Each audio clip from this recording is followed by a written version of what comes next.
it's hard. It is actually really hard. And so a lot of artists who want to enter into the space, they're often very ambitious artists by nature, and they want their work to be seen at a much greater platform, and they want to express their ideas in a different scale and with a different budget and with different opportunities that public art offers. So I understand the driver for artists to want to go into public art, but I'd also say that you do need a really resilient personality and a practice that enables you to work through a lot of the challenges that come about.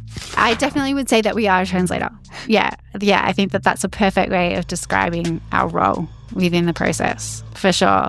We're really trying to form this network of relationships where artists are just expanding their own skill sets. And we just facilitate that process. Sometimes we find our clients have absolutely no understanding of art, which is great. And it's great when they're enthusiastic about the potential for the art and what the art means for their place or for their building. And it's great when they're excited about it. But you're sort of having to educate them about what the art needs to do and the importance of it alongside actually making the work. So there's a lot of massaging through that whole process.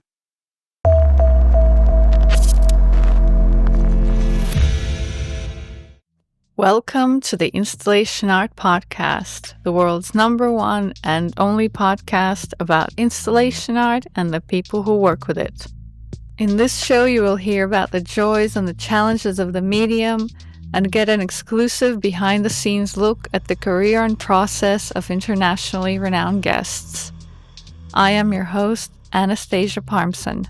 In this episode, we are exploring the topic of public art from a somewhat different perspective. In fact, you might call this a public art-focused segment of the show. My guest today is someone who plays a crucial role in bringing large-scale public art projects to fruition, from concept to finished piece. Elizabeth Lewis is the Public Art Division Manager at the award-winning industrial design firm Tilt.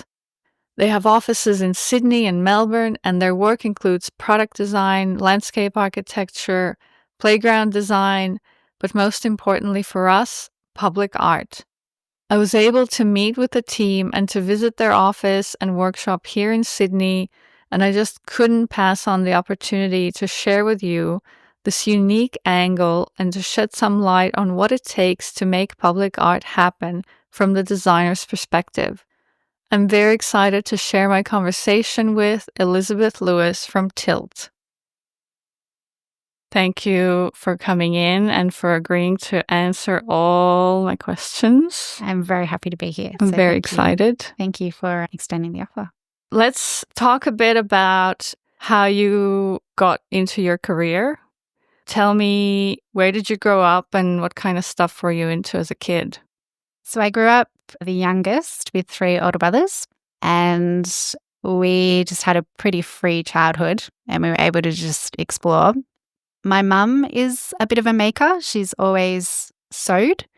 So she made all my clothes for me growing up. And so I learnt to sew from a very young age, but I hated it at the time. I hated that she made my clothes and I didn't have store-bought clothes. Right. But I think generally I grew up in a pretty creative house. And before I even started school, I was telling everyone I was going to be a carpenter because our next door neighbour, he was a retired engineer and he had a workshop in the back of his house and he would show me how to make things. And so I sort of always pictured that I would do something like that.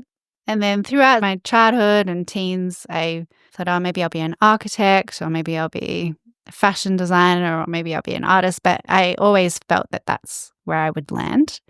And I think I had a really supportive family that just felt that you should do whatever you want to do in a lot of ways. So I felt really privileged in that sense. So that's sort of my thinking and my shaping around that. And I think that when I was wrapping up and finishing school, I just stumbled across the industrial design course and I thought, that sounds pretty interesting and pretty aligned to what I want to do and I'll give that a go. And that's sort of how I landed into this as a discipline. So you basically decided to study industrial design. Yeah. And what was your first job after uni or during uni or? Yeah, so when I was at uni, I kind of fluctuated between being a really great student and being a not so great student. So I knew that I definitely had strengths within the course and things that I was really good at. And there were definitely aspects of the degree that perhaps weren't my strengths. And so as I made my way through the degree, I actually wasn't really too sure what I was going to do or where I was going to land at the end. And then I went through my honours project and had a pretty good time, and that was a really great project in the end, and it was really well received. But I didn't really know. And so my first job out of uni, I actually worked for a packaging design company. It was essentially they just made cardboard boxes, and they used to work with various marketing teams. And they had a small little production facility in Silverwater. And I would go in there and I would essentially just make all the cut files for all of the packaging and then do all the marketing overlays, so graphic design applications onto the cut files for the cardboard packaging. And it was a pretty mundane job. So I didn't stay there for very long, but I think like any job, you sort of learn some stuff. And then in the meantime, I'd been applying for new grad positions at big corporations because I really thought, maybe I'll go and work at ResMed or go and work at a big corporation and design medical devices. And I ended up getting offered a position at BOC, which is a gas company. And I worked through various iterations of jobs there, and I ended up staying there probably for way too long. So I was there for 5 years and completely, I guess, in a lot of ways deviated from a core design role. So when I think of like my childhood ambitions to be a designer and to do really creative stuff, and then by the time you start earning money and you start working, and I think I just got wrapped up in this machine, and it became a very corporate job. And I did some project management and some engineering and marketing and a bunch of stuff. Like they pretty much just throw you through the various parts of the business. And I became pretty unsatisfied and really unhappy with where things were going. And I was always really good at writing and critical thinking. So I started a Master's of Design in research while I was at BOC. And I started researching COPD, which is a lung condition. And I partnered with a research centre at the university. So it was a hybrid master's research. So it was designed with a research centre in cardiovascular health. Wow. And I sort of researched all of these different parameters around health and this particular disease, and then designed a product that responded to that particular problem. So it was very much still following an industrial design route where you find a problem and then you try and solve it through a design outcome. And it was through that process that I was like, no, I need to get back on the industrial design train. And I knew Tim, who's the director at Tilt, and he had just purchased Tilt as a business and was sort of starting it up. And I just reached out and was like, how do I get in? And pretty much started when Tilt was born, really. Cool. Yeah. So did you start off in Tilt already jumping into doing public art projects? No. So public art wasn't really a defined sector at Tilt at the time. So Tilt was sort of finding its feet in terms of what, I guess, the value add of industrial design within the built environment was really going to be. And it was born from One Central Park, which is the key project of the business. That was sort of the founding project. And so there was a real sort of exploration around how industrial designers add value and what our skill sets contribute to architects. And so it was really very much architecturally driven as a business in the very early days. Like the first 3 to 5 years were really around architectural collaborations. I think we sort of say that we stumbled into public art by accident in a lot of ways. So there was a landscape architect who was friends with Tim, and he had some public art jobs. And as part of just general conversations, we're like, yeah, we can do some art stuff. And so we just started collecting these sorts of arts projects along the way.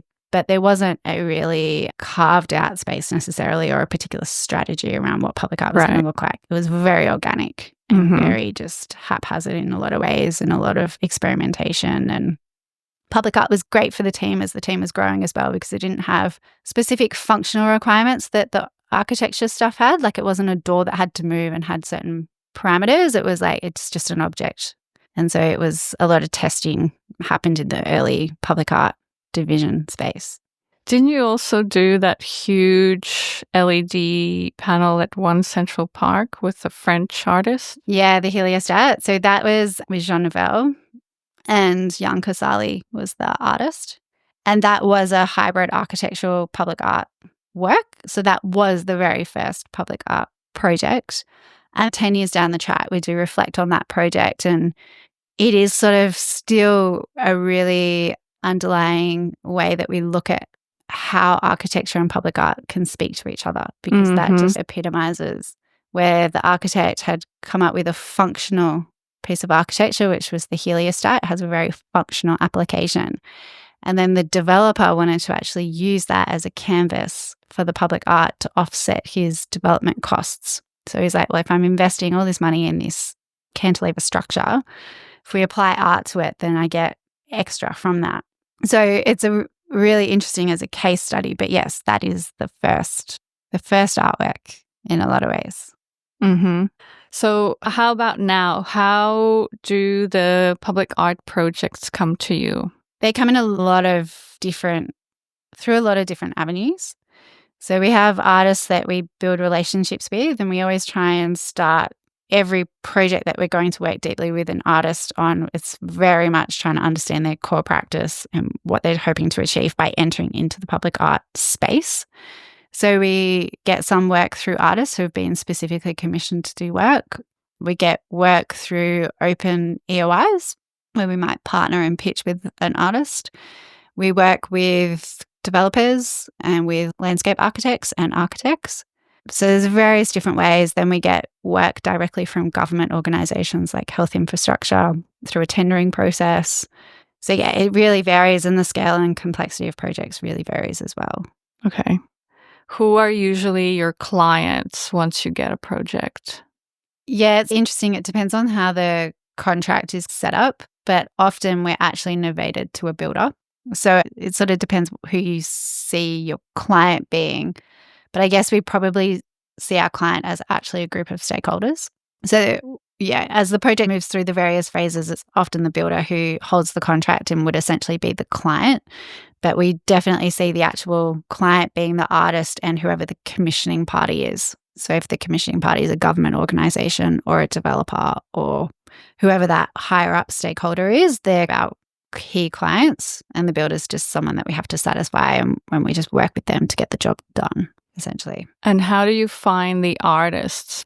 Do you usually start with an artist and then build a project, or do you have a project and then find an artist?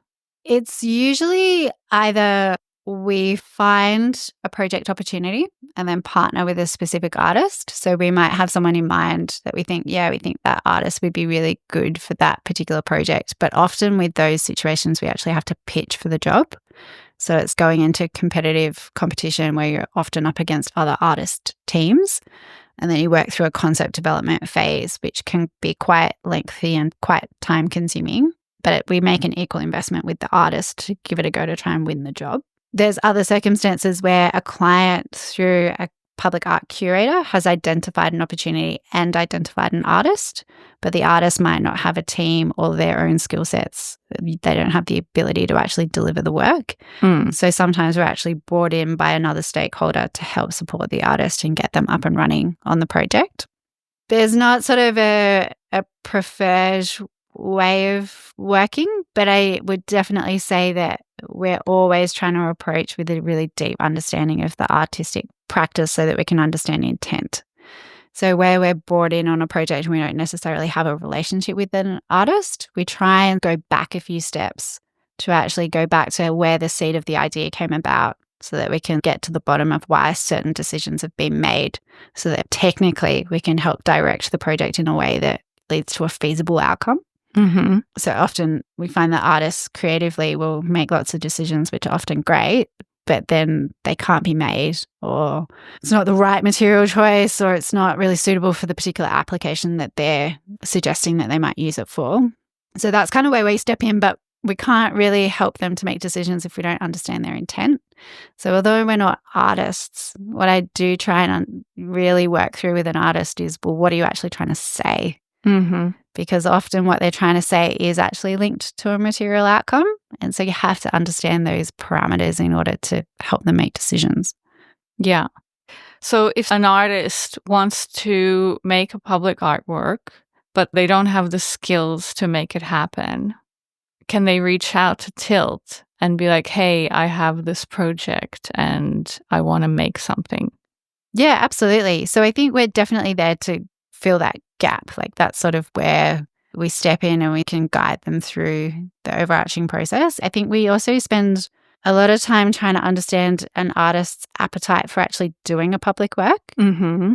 because it's hard. It is actually really hard. And so a lot of artists who want to enter into the space, they're often very ambitious artists by nature, and they want their work to be seen at a much greater platform, and they want to express their ideas in a different scale and with a different budget and with different opportunities that public art offers that you don't get necessarily in an institution or in a gallery. So I sort of understand the driver for artists to want to go into public art, but I'd also say that you do need a really resilient personality and a practice that meets that enables you to work through a lot of the challenges that come about.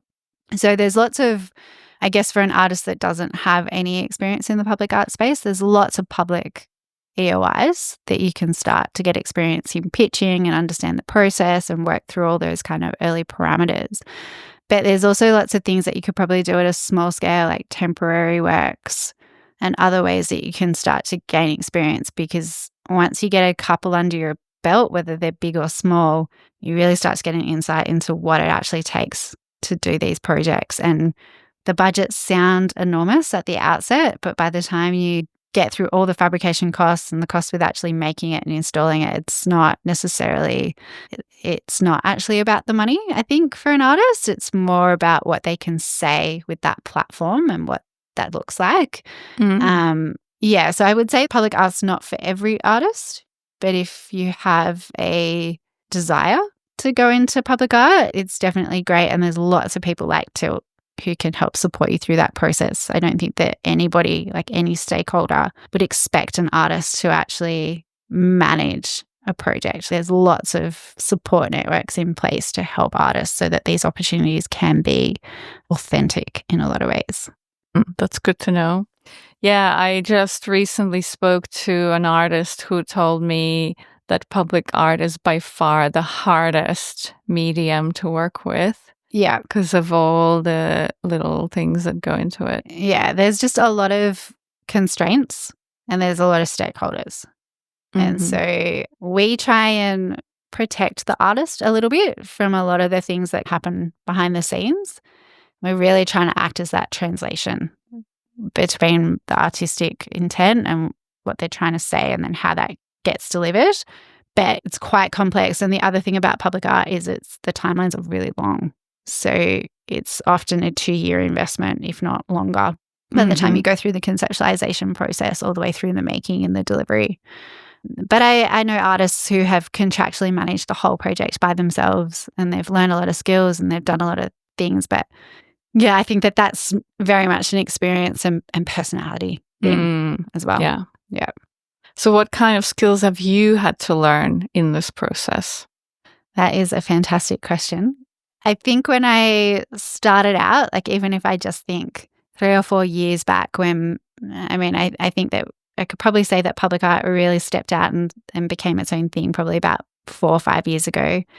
And I think of how far Tilt's come in that amount of time through just public art. And I think the one thing that I have learned is to take the time to really listen to an artist first and foremost, because without understanding them and to develop that relationship, it becomes a very personal relationship that you develop with an artist because the projects run for so long. And I have to have that trust with them. They have to be able to trust me, and I have to be able to understand what they're thinking, what they're trying to achieve, and what their non-negotiables are so that we can help navigate the process together. So I think, yeah, I've always admired artists, but I've definitely developed a very strong understanding around what motivates them and how we can help more closely. I think more than anything, my knowledge of contracts and how projects are delivered compared to 5 years ago. I can read any type of contract set up now and I'm not surprised by anything. Whereas I think 5 years ago, like it was just all new, and I just would read a contract and be like, I don't know what I'm looking at or what any of this means. Whereas I look now and I'm like, yeah, I understand everything. Right. And I think the other thing that I've just had to learn is that we play a really critical role in helping people understand the technical parameters. And so we really sit as a middleman between all the stakeholders in terms of technically what we think we can do. And we often have to present that information back to stakeholders in lots of different ways. Whereas back in the beginning, we would have just issued one set of documentation and expected that everybody could understand what we were trying to express. Whereas now we really break things down, and it's very audience specific in terms of how we explain design detail and how we explain the decisions that we're making and how we walk people through that decision-making process. It's quite specific now. Wow, you're almost like a translator then. Yeah, I definitely would say that we are a translator. Yeah, I think that that's a perfect way of describing our role within the process, for sure. And we just facilitate more and more as well. We're starting to help artists to actually partner with different other practitioners, putting artists together with ceramic technicians so that an artist can actually go through a ceramic making process with someone and they learn new skills and they get mentored through a whole new material palette that perhaps they wouldn't have been able to explore at a studio level, but this public art opportunity has provided that. And so we're really trying to form this network of relationships where artists are just expanding their own skill sets. And we just facilitate that process, and we help everyone through the technical parameters of how things are going to fit together and what their structural requirements are and the engineering parameters, and we facilitate that process. But creatively, it's just providing as much rope for an artist and the team to kind of explore. Mm-hmm. Considering that many artists have never done public art and so they don't really know the considerations involved, can you shed some light on things we mightn't have thought of when we're thinking of a public art project or a proposal, and how much convincing you have to do of one party or another of feasibility and other things? Yeah, I think I would now, sort of going through so many cycles of projects, I think that it's twofold. I think when I read an artist brief now, I'm really looking at, well, what's the site requirement, who is the actual audience for the work, and what is the curator trying to elicit from an artist by curating and commissioning a work? Like, what's the actual purpose of the artwork within this space? Mm-hmm. And then when I'm thinking about artists that might then work within that framework, they have to have a really strong either connection to that place, or they have to have a strong conceptual link between their own practice and what that brief is asking of them. Because if they don't have that strong connection, then the public artwork, it's not going to anchor to where it is. It needs to have that really strong sense of, well, that artist makes sense for this place. And the story that they're telling has a really good link into the brief. And so I think when curators are selecting concepts, I think that that's something that they really key in on. Mm-hmm. And they really go, well, yeah, this makes a lot of sense, like in that kind of way. So that's when I'm reading a brief initially and talking to artists through that first concept development phase. It's really about trying to understand that. It's like, what's your practice, and how can you pull out those strands of understanding to really relate to the place and to the brief? And then I think in terms of an artist understanding what's actually feasible, I think that that's where there's been too many constraints put on artists. Similar, I guess, to what happens in an architectural sense, is that an architect is somewhat burdened by what they think a builder can build.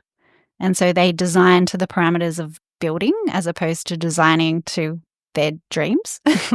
And so I think the same in some sense can be said to artists, where you don't actually want to constrain too much in those early phases. You just go wild. And then we help to curate the work back technically to something that can be delivered. But again, it just speaks to, like, we have to understand what you're trying to say so that we can help you to make decisions. But I don't think an artist needs to, from the outset, be super aware of all the considerations. I think that as you sort of get into a project, what an artist kind of needs to be really open to, though, is how the work will evolve and change, because it will be influenced by the site. Particularly because we're often conceptualizing in a building that's not yet been built, or a place that doesn't yet exist. And so you'll have design documentation from an architect or a landscape architect that's developing in parallel to the artwork. And so the artwork will have to shift and change to accommodate where it's actually going, or where new information's been found about the site, where things might need to change position, and where we thought we were over at this location and we were talking to this particular aspect of the work, it's actually shifted somewhere else completely. So there needs to be an openness in terms of the physical outcomes in a lot of ways, and how they shape and change. The other thing that we find that artists aren't familiar with at all is CAD software, so 3D modeling or anything like that.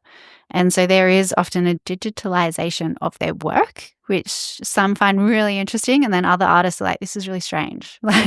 But through creating digital versions of their work, there's different ways that we can understand how the work's going to operate or look or feel that I think is really exciting for an artist to be a part of. But it just adds another layer in terms of we're constrained by those kinds of aspects of a project. Do you build everything in-house?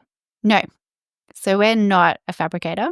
So a typical process for us is we will design everything. So we work in a number of different software programs and everything goes through a design process. Particularly in the art space, we do a lot of experimentation with materials and samples and prototyping. And then we go through this really detailed process where every nut and bolt gets designed in. And then we create packages of drawings. And for an artist, we go through this process of concept design, detailed design, and then we have a pack called Approved for Tender, which is essentially a pack of documents and drawings, which then we go out to fabricators to seek quotes and to seek feedback, fabrication feedback. And then we actually manage fabricators through that process. But what that enables us to do is we're not constrained to any particular material or manufacturing process. And it really means that artists can then use mixed materials. So we can have elements that are glass, and then we can have ceramics, and then we can have metal features. And it doesn't really matter because then it all comes back through tilt and we assemble and work through all of those processes to create the artwork. But we're essentially managing fabricators externally. Is it hard to find the right fabricators and the right collaborations for something like public art? You do need to find the right fabricator. Some fabricators are really open to artists. They'll open their doors and they'll say, come on in. And they're happy to work with an artist because some of the processes do actually need to be, the hand of the artist needs to be in the work. So we work with some foundries where the artist will actually go in and they'll make the clay molds and then they'll be there throughout the whole process of actually making the work. Yeah, you do need to create a really deep network of fabricators, and some fabricators are great for certain aspects of work, but you wouldn't go there for a particular thing and vice versa. But yeah, our network of fabricators is across Australia and overseas as well. So we kind of, we know enough now to be able to work through all the parameters. Yeah.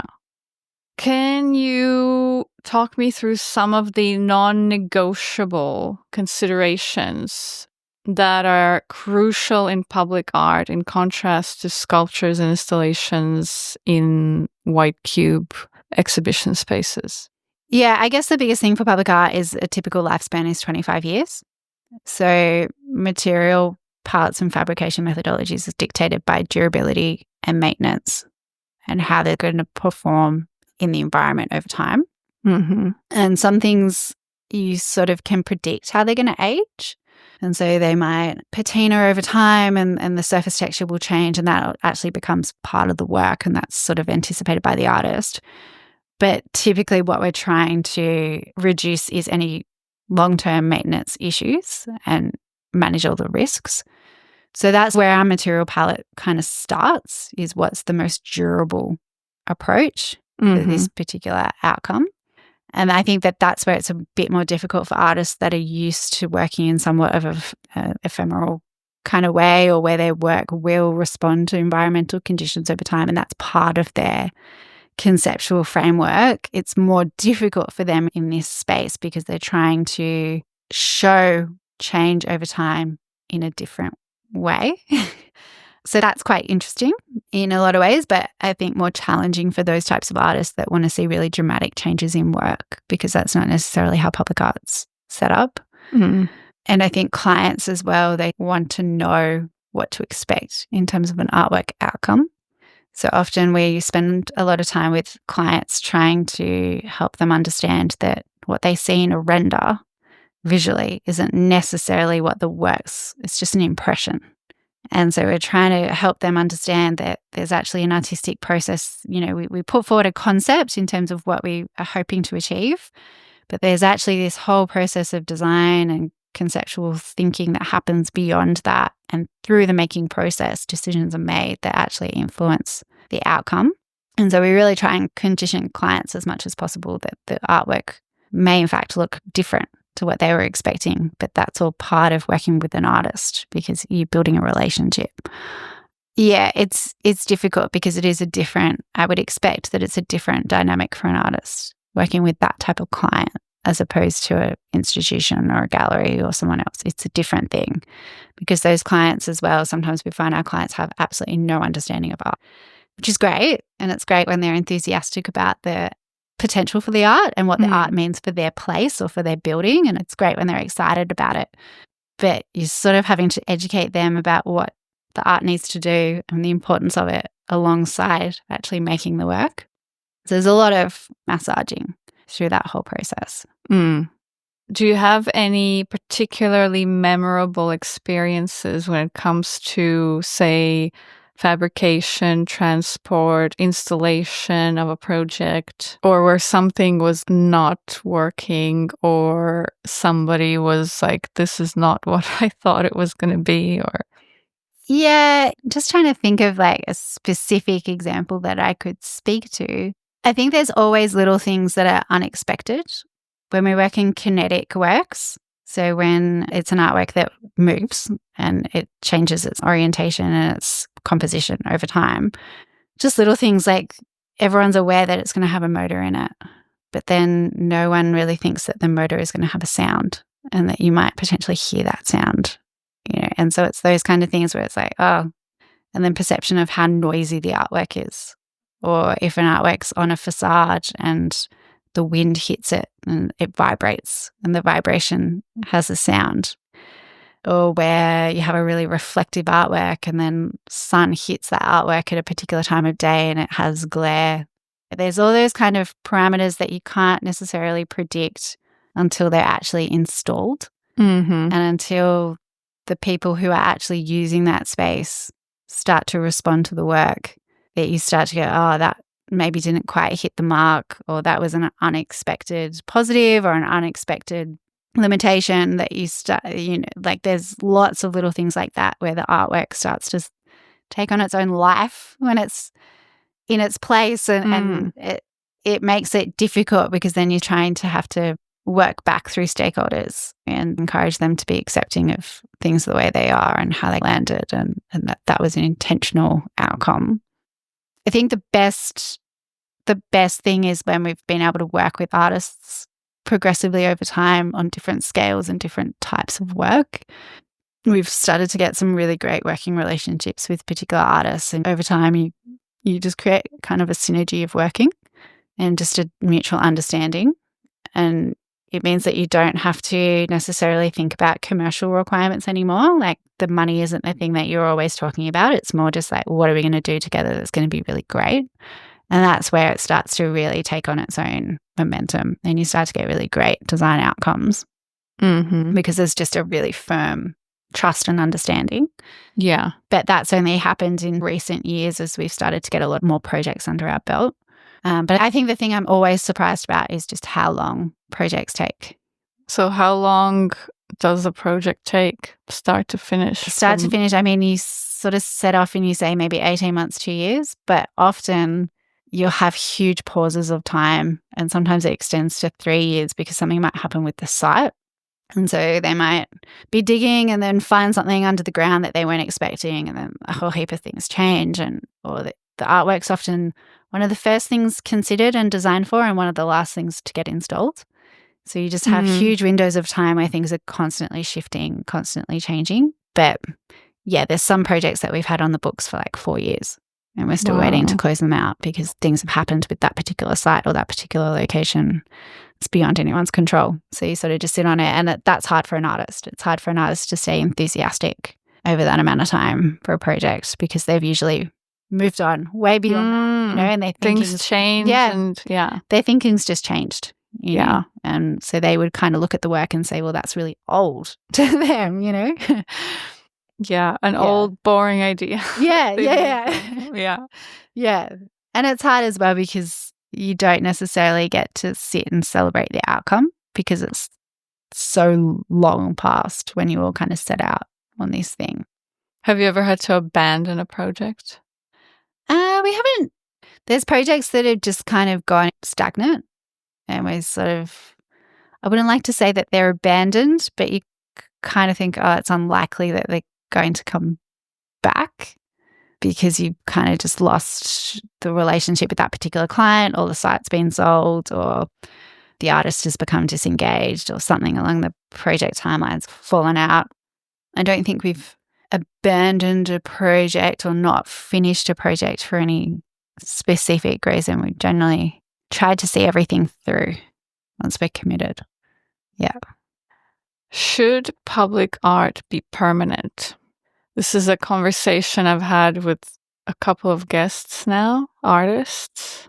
And one of the artists I've had on the show who does like architectural scale public art interventions and permanent works, he said like after having done a few works, he's decided that he has to have a clause in the contract that he's able to review, say, every 10 years or so, the relevance of the work in the context. Yeah, it's a very interesting question. And I think it's not something that's very well understood by commissioning parties, because the way that contracts and commissioning agreements are often written is that the client is buying the rights to that particular work. It's almost written like they're purchasing a work from a gallery, but it just happens to be within a particular site. But I think there is something to be said around how the context of that place changes over time, and how an artist and their thinking around the relevance of what they're trying to say with that work actually responds to that site. So there was a work, I'm just thinking of an example at the moment, that was a Reco Rennie work up at Flinders Square, and it was only ever supposed to be a temporary work, and it was, if you're familiar with it, it was a mural painted on a particular building, and it was a government building. And it was only ever supposed to be a temporary work, but it ended up being in situ for 5 years. And then that building was actually sold, and it was going to become a place where there was going to be pokies. And Reco, by principle, was like, well, I don't want my work associated with a place that has that function. That has gambling. Yeah. And so it was against his personal values. And so the work was decommissioned. And I think that he was probably fortunate in a lot of ways, because it was never supposed to be there for that amount of time anyway. But I think that there is something to be said around the association of a person's work with what happens within that site context over time.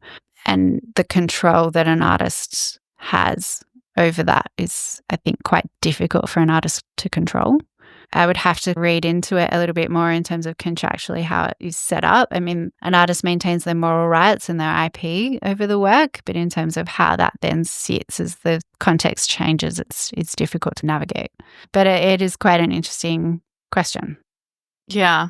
I feel like there's definitely merit to that question, and having that door somewhat open from both sides to be able to review the work in the context over a period of time.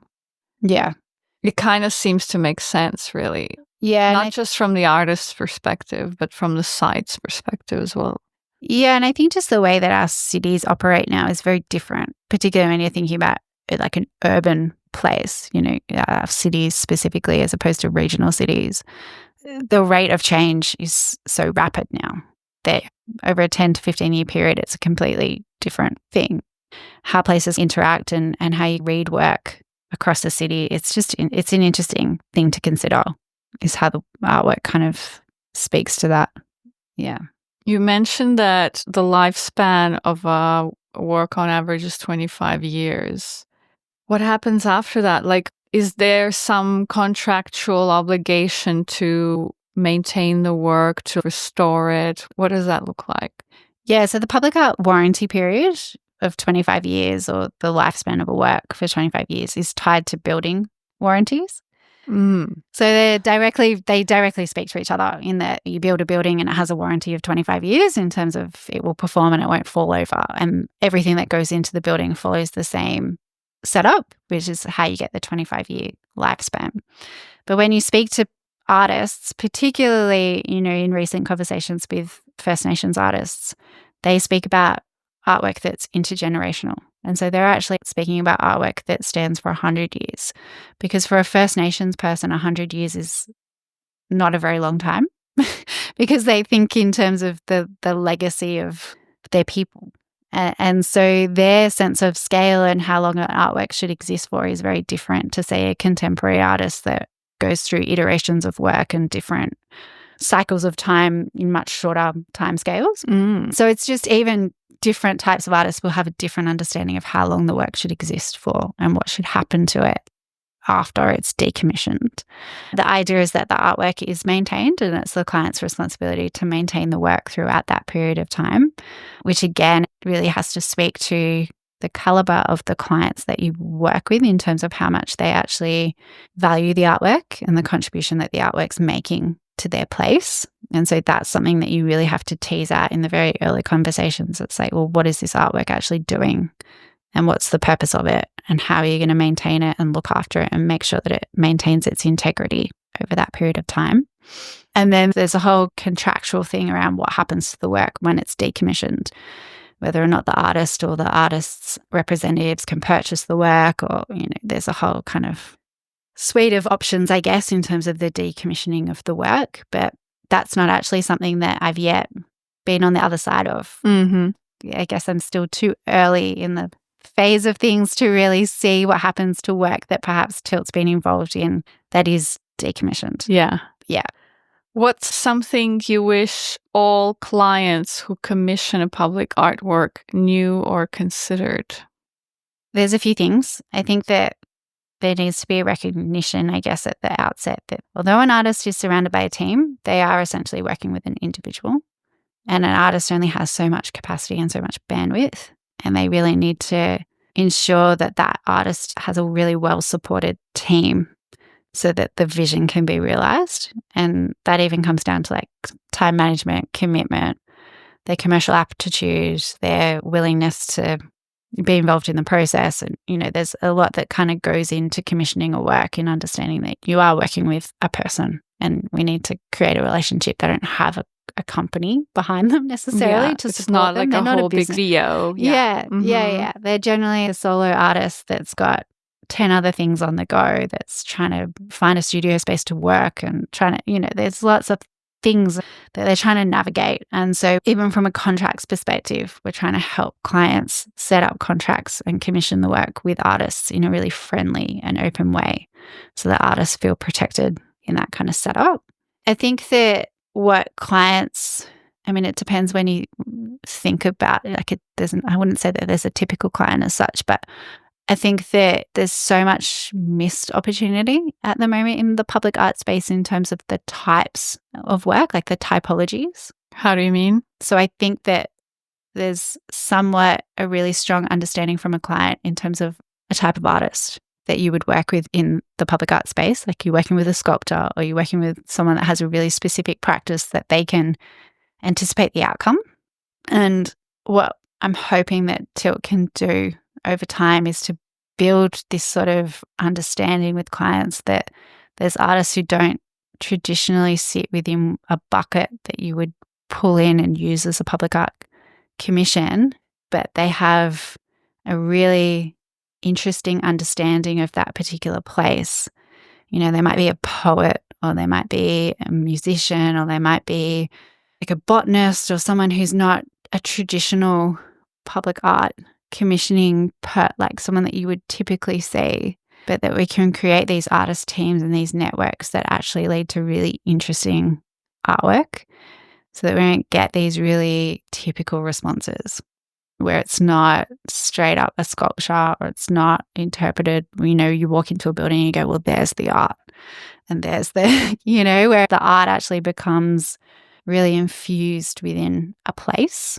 I can understand why we've landed where we have in this space, because the commissioning process has very much been conceptually, you go to an artist, they come up with an idea, you go to a fabricator, they make the thing, and then you install it. I think what we're trying to dismantle a little bit is that we can help work with architects and work with the landscape team and actually become part of the design cooperative in a sense and become a bit of a working group so that art can actually be infused everywhere and it can speak kind of artistic language that supplements the architectural language and that they speak to each other as opposed to artwork that's commissioned very much in isolation of that process.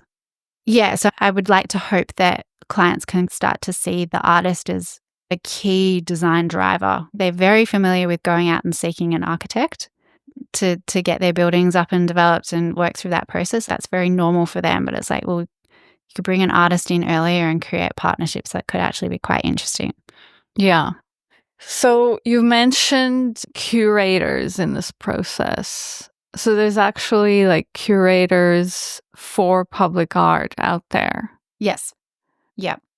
And do they have like binders full of artists who are like, yep, these people make public art? Or do they have a similar approach to you guys where you're mentioning like working with poets and musicians and, you know, not just traditionally visual artists to create public work?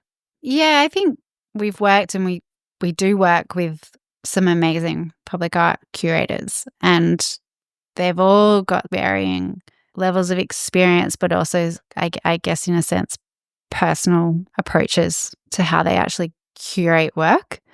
And I think often a public art curator is engaged by a developer or engaged by a government organisation, and where they're sort of first brought into the process is they start right at the very beginning of scoping of the opportunity. So the developer, for example, might identify that they need to commission a public artwork as a part of their DA submission. So they'll often go to a public art curator or consultant specifically to help in that scoping phase to actually identify where the public art might go, what the curatorial framework might be, what an artist brief might look like. And part of that process is they'll often identify a long list of artists who might be appropriate for that particular place. And that might be because they're local to the area or their work speaks to the particular curatorial framework or themes that have been identified, or they might just be a particular artist that has an interesting material palette. They might be something that just resonates with that particular brief. And then a public art consultant will often work through the curation process where they'll go out and they'll shortlist artists, and then they'll help artists respond to the artistic brief and come up with concepts and then present those back to the client and help the client make a decision around who the right artist might be for that particular job.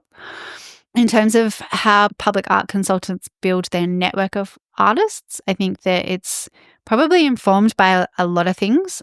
It's probably informed by their own research and understanding. So I know that public art consultants spend a lot of time working through gallery networks. So they'll often go and spend time with all the local galleries and get to know the stable of artists that are on particular galleries' books to understand an artist's appetite for doing public artwork, their availability, what their fees might be, and whether or not the opportunity that the public art consultant has is appropriate for that artist. Because, you know, more established artists may not be able to work on certain commissions because it might just not be aligned with what they're doing career-wise. So I think that they sort of spend a lot of time building their network in that kind of way. I think what public art consultants are really good at is identifying emerging artists and being able to see, I guess, trends in Australian contemporary art in terms of what new stories or what new lens needs to be told at a particular point in time. I think it's quite interesting. Like Barbara Flynn is a really fantastic public art consultant who has a really research-driven approach to commissioning work, and a lot of her previous public art development applications are actually publicly available. So it's something that you could research and download some of her public art plans just to get a sense of how she structures them and puts them all together. Like it's kind of interesting if you're an artist wanting to get into the space to understand the difference between how different art consultants, because they do have very different approaches. Mm-hmm. Yeah, so it's a lot that way. But I would say that public art consultants, I guess this is a really blanket statement, and I'm sure that there's exceptions to this, but I would say that public art consultants are generally still sticking within the visual arts as they're commissioning work. Yeah. I think that there's probably still a bit of a gap between what's perhaps happening at an institution level in terms of different mediums and different ways of approaching work and what's happening in the public art realm. It's still a little bit separated. But I think there also just hasn't been a huge appetite for understanding how artist teams operate either. It's really been about commissioning a singular artist to develop a work. It's like, well, I'm commissioning, and it's in some ways, depending on the profile of the client or where the work's going, it's really like, who's the biggest name artist you can commission to do this particular job, and so it doesn't necessarily leave a lot of space for experimentation that an institution or a gallery space offers, because it's usually all privately funded. I think where we're seeing really interesting collaborations and different types of artists entering the space is in the First Nations Indigenous work. So when you speak to Aboriginal artists, by nature, they don't have necessarily a singular practice. So there might be a painter, but just by the nature of how they're entwined with their culture, they're generally just storytellers. And so the story can be told in any number of different ways, and that can be through words and through language. It can be through song and dance. It can be through painting. It can be through sculpture. So I think if you look at an Aboriginal artist and you think of them as this really multidisciplinary, creative person that's just wanting to tell these stories, and I kind of think of them as like such an interesting, because I would say that they're poets, and I would say that their language is really intrinsic to how they tell their stories. And so I think that as more work gets commissioned, we'll see really interesting outcomes, and I think that they'll actually path the way. I think they'll really set a really strong course in terms of what public art can be, because it's so culturally significant. That sounds exciting. Yeah. Like the more we work with First Nations artists and Aboriginal artists, the more you just think, oh, it's just so fascinating, and there's just so much to learn, and it's amazing. Like, it's a really amazing experience, and they're so generous in what they share and how they go about that sharing process. It's really quite interesting. And our experience is that they are really interested in how their ideas can be translated into really different outcomes, because, like I said, their practice isn't specific to a particular thing. They haven't necessarily gone to art school and led this really traditional path. They're kind of got this really organic, really fluid way of interpreting things, and that's been handed down through generations. And I just think, how rich is that, and how great is that for our community that we get to really experience that. Hey, I want to quickly share a resource that makes this podcast possible. It's a program called Descript.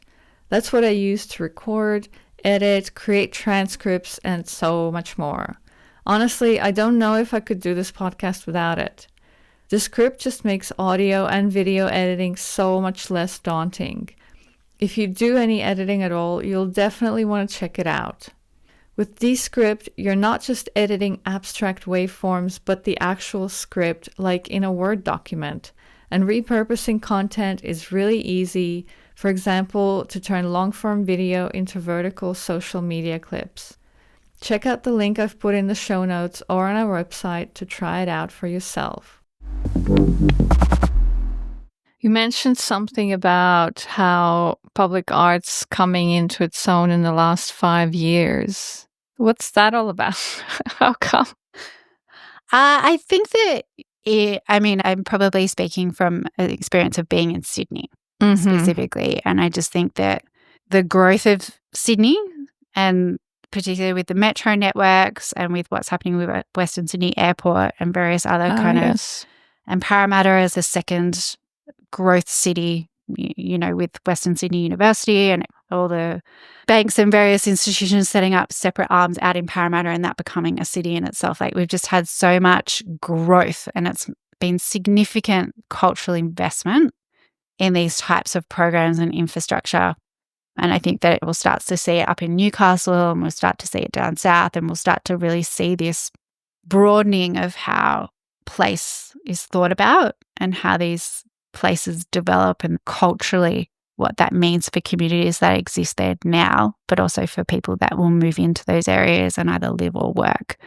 It's becoming hopefully far more diverse, and just different ways of working through that. I think that's what's been really interesting when we've done work in Western Sydney, is because that's traditionally been quite a migrant area.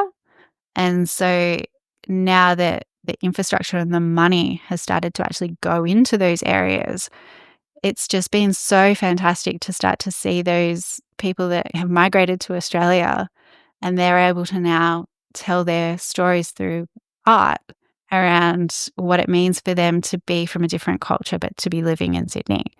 And that's, to me, it's just like, this is just really, really interesting and really fascinating, and lots of emerging artists, and, there's great opportunity there. Yeah, so I think that the emergence of public art and the importance of public art has been pushed by spending and money that's been really funneled into these growth opportunities. Yeah, it's exciting to kind of watch it all unfold. Yeah, I think what you mentioned is really important. There's a real richness in embracing the diversity of Australian population and just the multitude of cultures, the Indigenous culture, all of those things together are what make it such an exciting place. Yeah, it's like it's a bit of a tapestry. Yeah. And it's like this layering of understanding and cultures. And yeah, I think for me, I'm like, that's exciting. It's exciting that those stories can start to be told, and that people who then live in that area, they see themselves in the work that's being surrounded by them. They can identify and they can go, yeah, that's from my culture, and that makes sense that that's here because that's where I live. Yeah, I think it's great. Unfortunately, there isn't a suburb full of Estonians in Sydney. No, so you'll have to just put your foot down and make it happen. Yeah. Can you highlight a particularly rewarding experience that you've had in your career so far? I wouldn't say there's a particular pinpointed experience. I think that when I reflect back on 10 years ago when I started, and then even sort of 5 years ago when I really started to move into the public art space, it felt like people still didn't really understand why industrial design was important. And they still didn't really understand, well, what is it? I don't even really understand what it is that you do. And I think it took a long time for me personally to really articulate and to really understand the value of being an industrial designer and to have that particular thinking.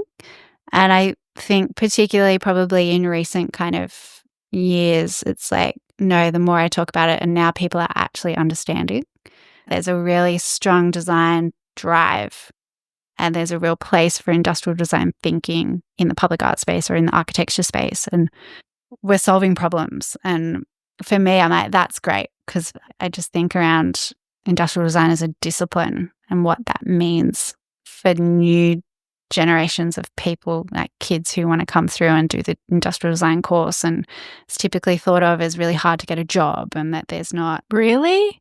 Yeah, that there's, it's just not well understood. As an artist, anything that has design or engineering in it, I'm like, shocking. Surely that's like straight out of school, you get a job, that's it. You're good. It's not. And I think it's because industrial design is typically thought of product design, and a lot of product manufacture is done overseas. So it's right, usually, we don't manufacture necessarily in Australia. And so this idea of not being able to make things here puts up a lot of barriers for what people think is actually possible. And it's like, well, no, industrial design at its core, there's a design thinking methodology, there's a problem solving process that you undergo. And it's really powerful to be able to actually design things and then make them. Yeah. And to be able to have a skill set that enables you to be able to do that. And so I think the thing that I'm kind of really happy about for my own career is to be able to come this far along and to be like, no, I'm still, even though I'm not on the tools and I'm not in CAD designing stuff like the rest of the team, it's like I'm still using those skills and those principles every day in the way that I talk to artists and the way that I get teams up and rolling and the way that we facilitate a process. It's very much at the heart of industrial design. And for me, that's something that I'm glad that we've still been able to hold on to that. And I'm glad that the people we're working with are now starting to really come full circle and be like, yeah, there is value here. Is it sometimes hard to convince developers that they have to spend that, 1%, their budget on something called art? Are they still a bit reluctant about that? I think that there's reluctance when they don't understand the objective. Like for them, it's like if it's just a policy that then they have to carry out this policy. I think it kind of goes back to perhaps what I mentioned earlier in trying to help a client understand what that can contribute to their place. Yeah. And what that kind of means for, it's the art can be the anchoring that helps to hold your building in its context because it responds to everything that's going on around it. And it provides that kind of platform, and that's something that the community can engage with and can understand. And that gives meaning, it provides a sense of meaning. And so you do spend a bit of time still educating clients around why that's important and to not look at it as a figure, but it has deeper value.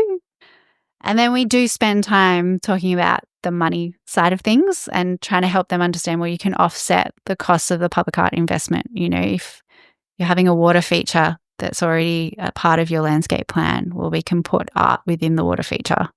And then it can become this really beautiful interpretation that has deeper meaning, but it's using infrastructure that you are already investing in anyway. And so there's lots of ways that we can talk to developers or talk to clients around the offsetting of funds and to really extract as much value as possible. Mm-hmm. But I think they've all accepted the fact that they have to do it. It's just what kind of outcome they're actually seeking is where it becomes interesting. Because I think for us, our values would say that we're not interested in doing public art that doesn't have integrity and isn't ambitious. So for me, first and foremost, it's like, don't call it art if you haven't engaged an artist. It has to be done by an artist. And if an artist hasn't been paid and hasn't been involved, well, it's not art.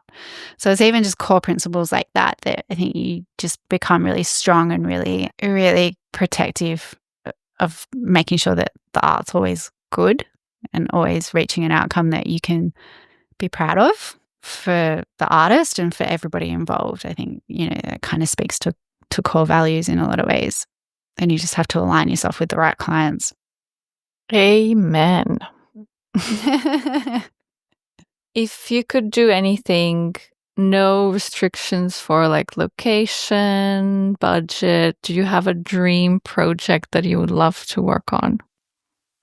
It's a really big question. I probably do have a really great answer if I think about it.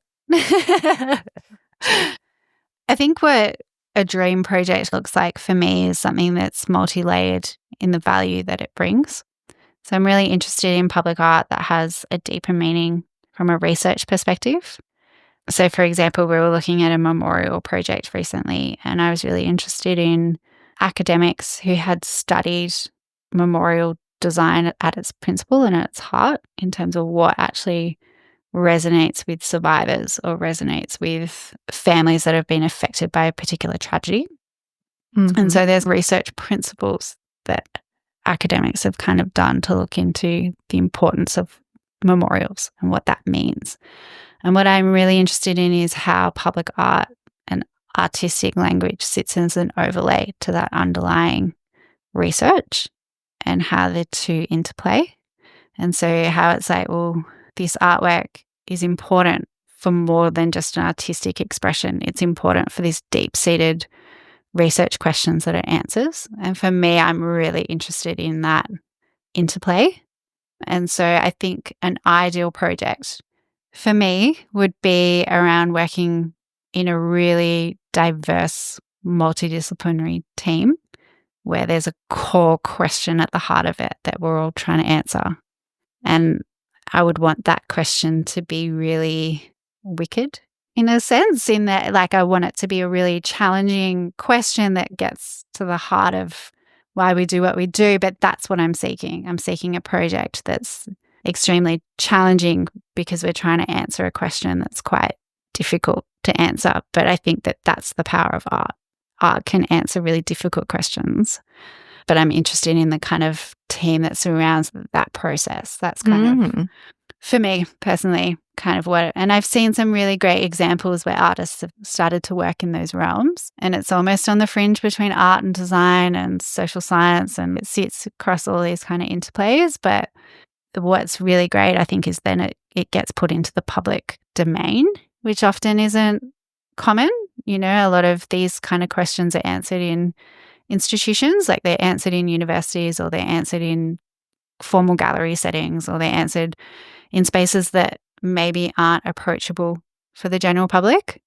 And so by answering these questions and then putting it out into a public domain, I think that's quite interesting for me. Mm-hmm. Sounds like you're into essentially conceptual art, like maybe research-based, socially engaged, but conceptual. Yeah, I think so. Yeah. I think that's heading in the right direction. Yeah. Yeah, love that. Yeah. I know we've touched on this before, but let's revisit that again, because there are no doubt several artists listening to this right now who would like to make a public artwork, or more than one, just get into that medium, but who just don't know where to even start. Yeah. What advice do you have for them, and how can they find their own tilt wherever they live and their own support to get something off the ground? Yeah, I think about this more and more, because I would have perhaps a few years ago, I would have said, just start applying for open EOIs, like open expression of interests, because they're opportunities that exist and there's money there and you should just give it a go.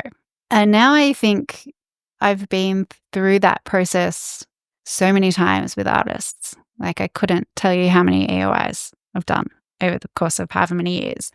And that process is really exhausting, and it's really difficult, particularly for an artist that's not experienced. And it's very daunting.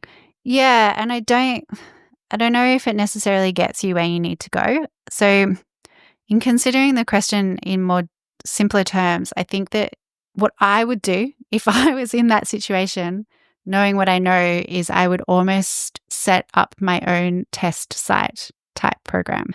So in Melbourne, they have a public art program which is called test sites. And so they offer up sites throughout Melbourne to do temporary, I think they're maybe 3 or 6 month programs where you get to test ideas in a public domain in a temporary type way, but it's supported. I think it's a City of Melbourne initiative, and yeah, it's called test sites. So that's something worth looking into.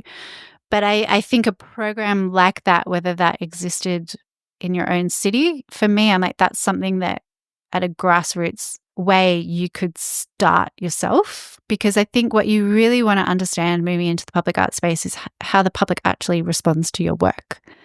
And so you almost just have to start putting stuff out there and seeing how that responds and how that happens. And unfortunately, things have changed a little bit in Sydney, where we used to have Sculptures by the Sea, and we used to have Vivid, and we used to have these kind of events that were much more accessible for emerging artists, but they've become, over the years, they've become much more touristic, and they're now commercial.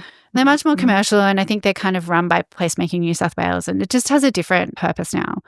But they used to be really good events for emerging artists, or not even emerging artists, like just established artists that wanted to test ideas in a new scale and a new parameter. So I think those types of things are really good. And in some ways, I almost feel like you need to just carve out your own opportunities in a way, which is difficult, I know, because it all costs money and it's all time and all of those things. But that's, I guess, how I would approach it at that kind of level, because I think you need to have a really strong understanding of your own practice and what it means to work in the public domain, so that then when you put forward ideas for EOIs and those public briefs, you've got a really good understanding around how your ideas translate in that sense. I think the other way that you can just approach public art consultants as well and just get feedback, because they're pretty good at telling you how a client might respond to your work, but they're ultimately curating for a particular type client and a particular client model. And some artists' work is just going to fit in that model, and some artists' work just isn't. Mm-hmm. But they can often guide you at that level if you can find someone who's willing to give some time and be open to that. But I think it's unfortunately just like anything, you really just need to start to carve out some space and start to test those ideas and just try and find local government grants that enable you to do that. Well, I think that's good advice. Hopefully, somebody listening will have an idea of like, oh, yeah, I could do that. Yeah, like I'd love to see that idea of test sites that they've got in Melbourne see more broadly. I think that it's a really good initiative. And I'm sure City of Sydney has similar. They've got art and about and those types of programs. Yeah, they do. Yeah, that's right. That's an opportunity to propose work for a public space that's temporary. Yeah.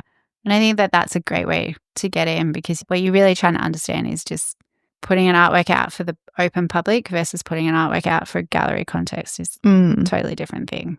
Yeah, I remember looking at an EOI for a public art project, and it was just too daunting for an emerging artist to be like, well, I don't know what materials I can use. Sure, I'll say that it's made of steel, but I don't know how to make something so big out of steel. So, like, how do you put that in the budget? And all those questions for a young artist are just, okay, no.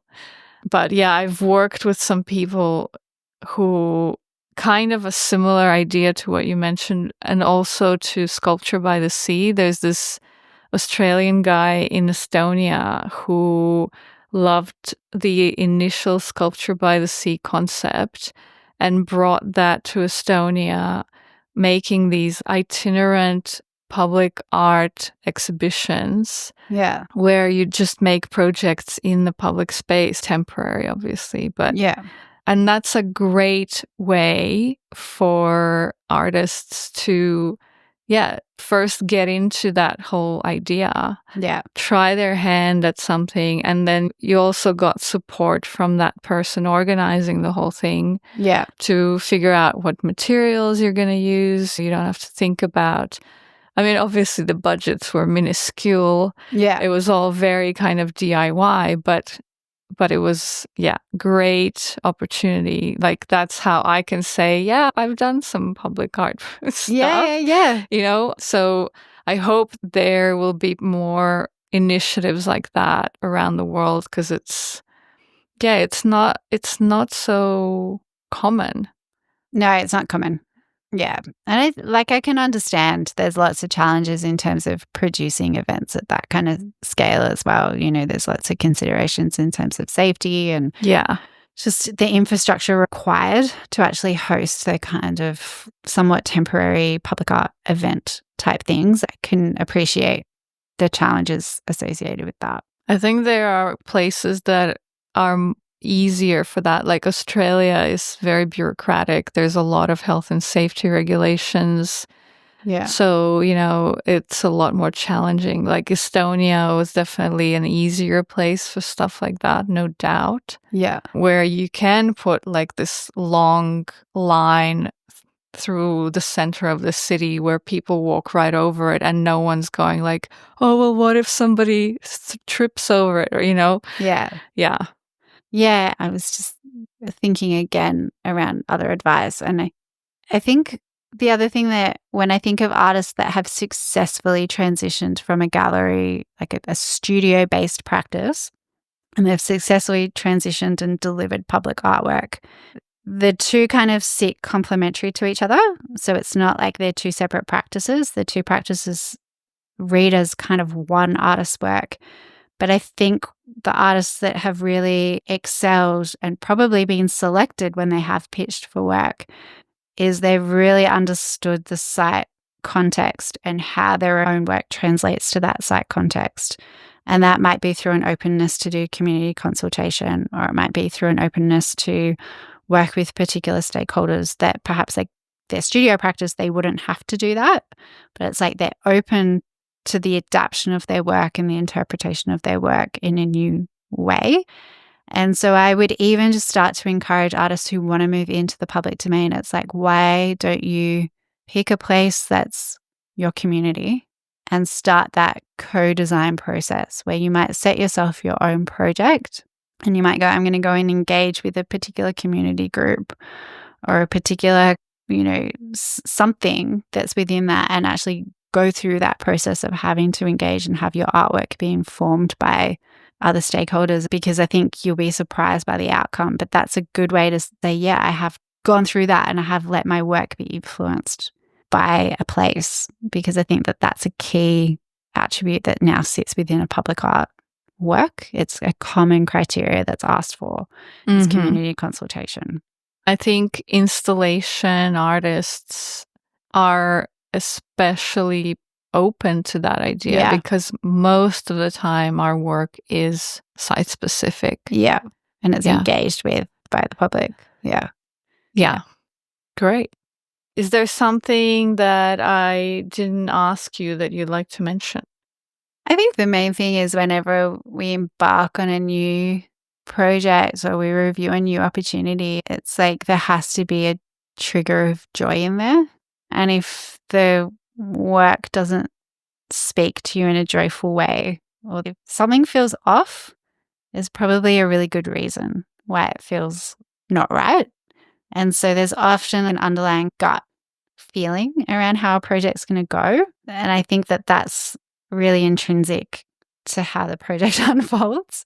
Right. So I think that from the outset now, and I think this is definitely just based on experience, probably within the first few interactions on a project with an artist and with, you do a few meetings and you do a few things, like I have a really strong sense of how it's going to go.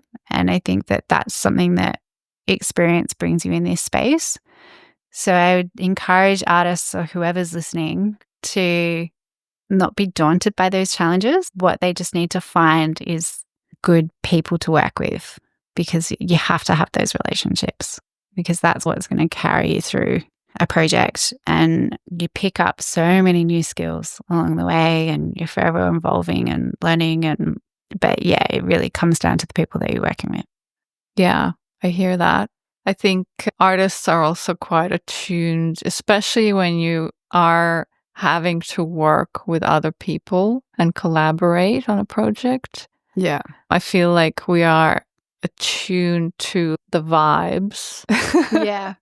And if it feels right, it's really great. Yeah. Yeah, it's important. I think for me, my personal experience is the best projects to work on have always been with people who understand how to support artists. And it is a skill, like you said, and it's amazing that there's so many people in the art world who work with artists but haven't quite got it. And when you have it, the guests I've spoken to as well, they say that's the most amazing moment when all the people in the project are like, yes, we need to get this done, and everyone's on board. Yeah, you don't have to be always agreeing, but it's the best feeling when you know that there's this support and they really get it. Yeah. Then you just want to sense that you're all heading in the same direction. Yeah. Which I guess speaks earlier to what I was saying around core values. You really need to find people to work with that value what you value. Yeah, it's all about that, really, when you're working with people, especially if it takes like 3 years. Yeah. Yeah. Yeah. I guess the only other thing that I would say that maybe we haven't touched on a lot is the commercial side of projects. I spend a lot of time talking about money with artists, and some artists are really happy to talk about money, and other artists have no idea what's going on, and other artists are fearful of budgets and all that kind of thing. And I think that the only thing I would encourage artists to be their own advocates for transparency around budgets and how budgets are shared and split, and what their fee means and what they get from their fee and what the requirements for them are. I think that just to develop kind of a bit more of a commercial and business acumen from artists working in that space would probably do them a world of good in a sense, because it can get quite challenging to navigate. Yeah. What should artists be looking out for and asking for in that sense? So NAVA, they recommend that an artist fee for a public artwork should be, they have it sort of on a sliding scale, but we typically would sort of say 20% of a public art nominated budget should go to the artist. And that fee obviously encapsulates all their conceptual input, and so their IP and everything that goes around actually formulating the idea and providing the idea and handing the idea over to the client. For some artists, the artist fee might also include making. So if there's an element of the work that they will make or that they'll contribute to through a making process, but it's really just good for them to understand and for the client to understand and for us and whoever else is involved to actually where their scope starts and stops and what the requirements, the core requirements of the artist are and their fee. The other thing is for us at Tilt, we run a commercial model where we aim for transparency as much as possible so that the artist can actually make decisions about how material fabrication budgets are spent so that they can dictate the scale of the work and make decisions around, well, you can either have 100 at this size in this material or you can have 20 at this size in this material. So there's opportunities for an artist to be involved in making conceptual decisions that are actually tied to money and for them to be happily involved in that process. I think it's important to give some sort of agency to the artist in that discussion so that it's not separated. But artists obviously have varying levels of experience in terms of how to negotiate and how to talk to those things. So again, I guess it's just similar to the question around, well, how do you even get into public art to start with? I think there's certain artists that we work with that know that they're a business and they treat the work like a business. And then there's other artists that just are completely the other way. And then there's some artists that have gallery representation and the gallery kind of run that process. So there's all different commercial setups and different ways that artists navigate the space. But I think it's something that for artists moving into the space, 9 times out of 10, you'll have to collaborate because it will be very difficult for you to deliver the work on your own. Yep. You sort of just need to be aware that there's all these discussions and things that are going to happen with money. And they have to just find a way to get through it and ask for support where they need support, ask for clarity, ask for confirmation, ask for what they need. But commercial discussions are something that I talk about daily and it doesn't necessarily get easier. You just kind of get used to it. But it's, yeah, I think it's just something because the budgets can get quite big as well. So, yeah, is the budget actually set pretty much from the beginning or does it change? So the budget's usually set from the very beginning, and that's usually based on that 1% investment where the developer will know how much they actually need to put into the public artwork. So yeah, the budget's usually known from the beginning. And that's where we help the artists through that, particularly through the concept development phase, to help them understand what can conceptually be delivered for the budget. So help them scale appropriately, help them pick materials that are appropriate for the budget and work through that whole process. But you're forever making decisions that are tied to money throughout a whole project. And so I guess for an artist, they just need to be aware that that's something that gets spoken about a lot. About the proposal process. So if you're in that EOI process, submitting a proposal to a commissioner, should artists expect to be paid for that when they're collaborating with like a industrial designer or an advisor, someone like that? Or is that just out of pocket kind of process? So the concept development phase, so if you're shortlisted and you're one of 3 artists, for example, that it's been invited to put forward a concept, there is usually a concept fee that will be paid. And it's usually 1% of the total budget or something along those lines, where if it's a $500,000 commission, it might be $5,000 is paid to develop a concept. Mm-hmm. When we work with artists through that concept development phase, so we're often developing the visuals and we're developing the actual pack that then will get submitted. We usually do that in collaboration. So we actually usually split the budget, split that fee equally, and we kind of go, well, it's equal contribution, equally invested, and we just split it. Yeah. But the fee by no means, like it's seen very much in the market as, I guess, a token. It doesn't really reflect the amount of time that goes into preparing that, and it doesn't really, in a sense, pay for the idea that's generated necessarily. But at the moment, unfortunately, it's the way that the procurement model is generally set up and accepted by clients. Mm-hmm. Don't think it's necessarily best practice. because those packs generally can take 200 hours to put together, which is a huge investment from everyone involved in order to have an attempt at winning the job. So I think that there is ways that the procurement model can be made fairer and better for everybody involved. Yeah, I think that there's a few different ways that can be challenged. But yeah, it's a huge investment of time to go through those processes. Yeah, for both parties. Yeah. Yeah. Tell me, what are you working on right now?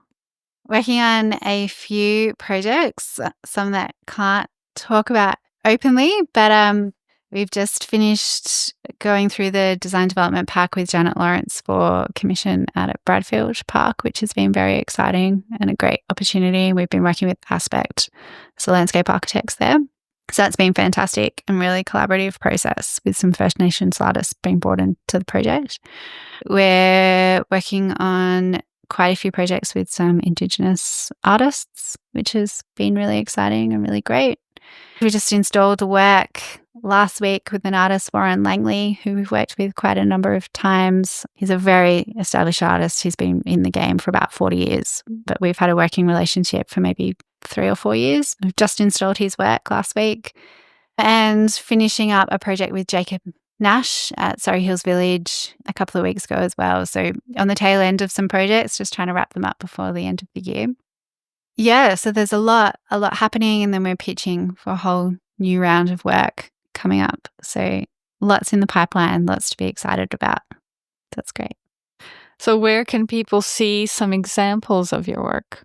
So we are filtered all around Sydney and in Melbourne. A couple of jobs over in Perth as well that you can see us. Check out our website, check out our Instagram.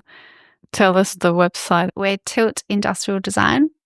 If you Google us, we'll come up. You'll find us. We're a team of about 50 people now, industrial designers, engineers, a couple of architects in there as well. It's a really diverse group with many different skill sets. We've got a studio in Sydney and Melbourne, and we'd be really excited to speak to artists who are looking at coming into the public art realm. And yeah, hope to meet lots more people at and about. Great. Well, I'll put the link to your website and Instagram in the show notes so people can go and check out what you've done, see what's going on. Yeah. Thanks for having me. Thank you. It was very, very interesting. I hope people have learned something and maybe got inspired to go out there and make that public art project happen that they've been thinking about for ages. So yeah, that would be great. It's not impossible. It's not impossible.